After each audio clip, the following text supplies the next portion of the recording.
I find that a lot of my more recent poems center around the notion of conversation. If there is an endangered verbal art today, it is probably conversation. This is also about friendship.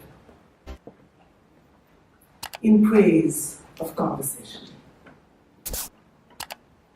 Those conversations that might happen in Tbilisi, in Madagascar, in Istanbul, Positano. Those that once rose like yeast and melted like butter in Irani restaurants in Bombay. Those that happened on the shores of a lapis lake that is a dream in the slumbering mind of Brahma. That which happens in silence with the poet whose whiskey turns gold when the ships hoot at midnight on the Ganga. The one that ended with books being flung out of an office window. The one that lingers, aromatic, incomplete, in a tavern by the river, where the light is pure, Chianti.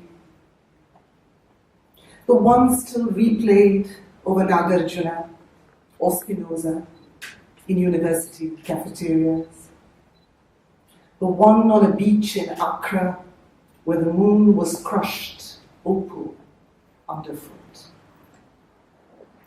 And the one I never figured, about the politics of saying an Indian paddy field was as green as a Scottish meadow. And so,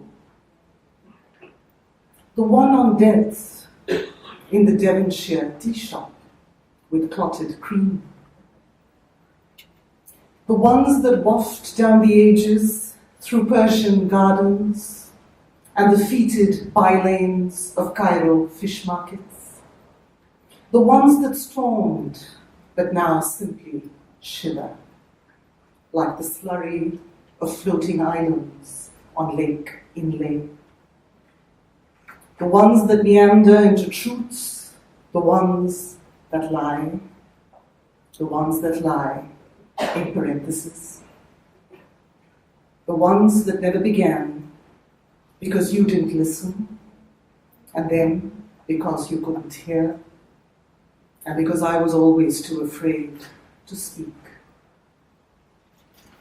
The one at a grey stone table with the friend I've always known.